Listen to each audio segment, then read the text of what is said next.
চেষ্টা করে। কোরআনের পাখি আল্লামা সাঈদী বাংলাদেশের শহীদ জনতার কোরআন প্রেমিকের হৃদয়ের নয়নের মণি। আল্লামা সাঈদীর বিরুদ্ধে যে ফাঁসি রায় দেওয়া হয়েছিল, সে রায়কে কেন্দ্র করে 2013 সালের ফেব্রুয়ারি মাসে কয়েকদিনের ব্যবধানে সারা দেশে নারী পুরুষ সহ প্রায় 150 জনের বেশি হত্যা করে শেখ হাসিনা গণহত্যা চালিয়েছিল।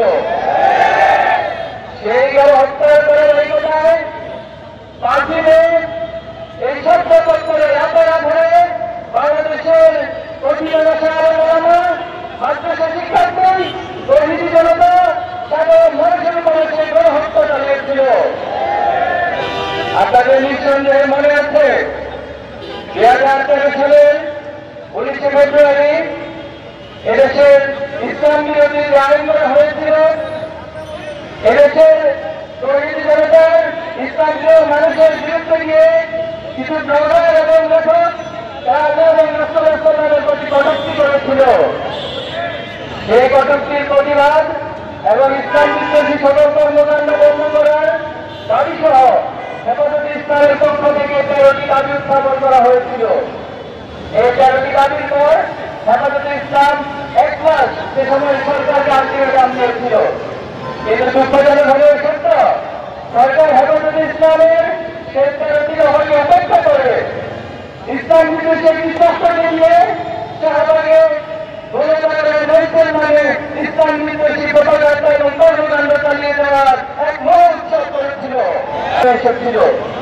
কিন্তু শান্তিপূর্ণ সেই অবস্থান কর্মসূচিতে দিনব্যাপী আইন শৃঙ্খলা বাহিনী হিসেবে আওয়ামী লীগ, যুবলীগ, ছাত্রলীগের সন্ত্রাসীরা অস্ত্রসহ তৌহিদি জনতার উপর হামলা চালিয়েছিল। আপনাদের নিঃসন্দেহে মনে আছে সেদিনে বাইতুল মুকাররমের আশপাশে দৈনিক বাংলা সহ এই আশপাশের প্রতিটি দোকানপাটে তারা লুটতরাজ করে অগ্নিসংযোগ করেছিল। সেই অগ্নিসংযোগ করে হলুদ ভিডিওর মাধ্যমে তারা সে দায় হেফাজতে ইসলাম এবং তৌহিদি জনতার উপর চাপানোর চেষ্টা করেছিল। সেদিন সারাদিন ব্যাপী সেই হত্যাযজ্ঞ এবং হামলার মধ্য দিয়ে প্রায় 18 জন তৌহিদি জনতা ইসলাম প্রিয় আলেম ওলামাকে তারা শহীদ করে দিয়েছিল। সেদিন সন্ধ্যাবেলায় এই হত্যাযজ্ঞে আমরা ছিলাম। এই হত্যাযজ্ঞের সর্বনিম্ন দাবি উঠেছিল যে 18 জনকে শহীদ করা হয়েছে, এই শাহাদাতের উপরে এই সরকারের সাথে আর কোনো আপোষ করতে পারে না। তখন তারা 13 দফা দাবি মেনে না নেওয়া পর্যন্ত এই ছাত্রদের অবস্থান করে সিদ্ধান্ত নিয়েছিল। কিন্তু দুঃখজনকভাবে সত্য, রাতের গভীরে যখন ক্লান্ত পরিশ্রান্ত হয়ে আলেমরা তারা এখানে বিশ্রাম নিয়েছিলেন, এই শীতকালে রাষ্ট্রে তারা ঘুমন্ত অবস্থায় ছিলেন। অনেকে হয়তো সেখানে নামাজ এবং আল্লাহর দিকে মজবুত ছিলেন। কিন্তু রাত যখন 2:30 বাজে যৌথ বাহিনী এবং আওয়ামী গুন্ডারা একাত্ম হয়ে এই আলেমরা নামের উপর ঘুমন্ত সাধারণের উপর ভারতীয় হত্যাযজ্ঞ চালিয়েছিল। সেদিন আপনাদের নিঃসন্দেহে মনে আছে সাউন্ড গ্রেনেড, টিয়ার শেল এবং গুলি করে এই রাজপথকে রক্তরঞ্জিত করা হয়েছিল। সেদিন দিক বিদিক ছুটে গিয়ে প্রায় কয়েক হাজার মানুষ সেখানে শহীদ হয়েছিল। যদি এটা এখন তদন্তের মাধ্যমে সুষ্ঠু তদন্তের মাধ্যমে সঠিক সঙ্গে নিরূপণ করা যায়নি, উল্লেখ করা হয়েছে। আমরা বলতে চাই এই শাহাদাতের পথ মারি দিয়ে আজকে 2025 সালে যে জায়গায় আমরা দাঁড়িয়েছি, আমরা বলতে চাই হত্যাকাণ্ড আল্লামা সাঈদীকে কেন্দ্র করে, রায়কে কেন্দ্র করে নিজের হত্যা সহ জুলাই আন্দোলনের যতজন শহীদ হয়েছেন প্রত্যেকটি হত্যার সুষ্ঠু বিচার অবশ্যই করতে হবে। আমরা দাবি করতে চাই সুষ্ঠু তদন্তের মাধ্যমে শহীদদের সঠিক সংখ্যা, সঠিক তালিকা প্রকাশ করা হোক।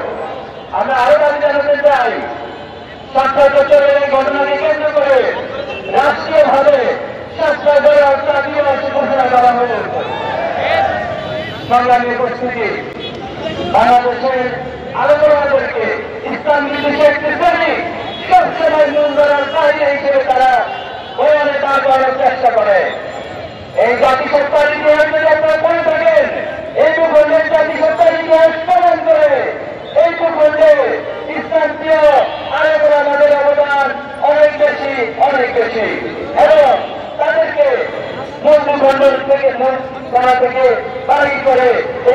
তার ইতিহাস লেখা কোনদিন সম্ভব নয়। সংগ্রামী উপস্থিতি, 2024 সালের জুলাই আগস্টের যে আন্দোলনের পর আমরা একটি ব্রিটিশ মুক্ত বাংলাদেশ গড়ার স্বপ্ন দেখেছি। আপনারা এখনো যদি শহীদ পরিবারের কাছে করছেন, দুর্ঘটনা হলেও সত্য, আজকে 9টি মাস অতিবাহিত হচ্ছে, কিন্তু শহীদ পরিবারের কর্ম করে থাকবেন। আমাদের আন্দোলনেরা এখন পর্যন্ত অনেকে হসপিটালে আহত অবস্থায় কাটাচ্ছেন। শহীদ পরিবারগুলো এখনো বিচারহীনতার মধ্য দিয়ে যাচ্ছে, তারা এখনো বিচার দাবি করছে। দুঃখজনক হলেও সত্য, অনেক আসামি যারা গণহত্যা হিসাবে সম্পৃক্ত ছিল, তারা আমাদের শহীদ পরিবারদেরকে বিভিন্ন হুমকি ধামকি দেওয়ার চেষ্টা করে তার সুস্থ বিচার আপনাদেরকে করতে হবে। আপনারা মনে রাখবেন, আপনারা সাধারণ কোন প্রক্রিয়া ক্ষমতায় বসেননি, আপনারা কোন আইন প্রক্রিয়া মেনটেন করে ক্ষমতায় বসেননি।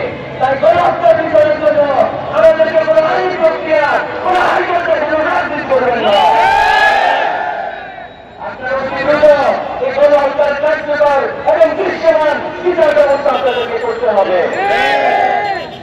আপনাদের মধ্যে অনেকের নাম আমাদের কাছে এসেছে, অনেক তথ্যপত্র আমাদের কাছে এসেছে। আপনার পরিবারকে পুনরায় এই বাংলাদেশে পুনর্বাসনের জন্য চেষ্টা চালিয়ে যাচ্ছেন। আমরা কারো নাম উল্লেখ না করে হুঁশিয়ারি করতে চাই, যারা জাতীয় পুনর্বাসনের চিন্তা করবেন।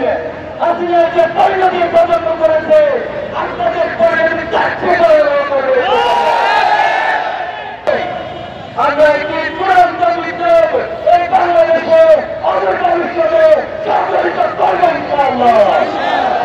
একটি চূড়ান্ত বিপ্লবের এখতিয়ার ঘোষণার জন্য, প্রস্তুতি নেওয়ার জন্য ছাত্র সমাজ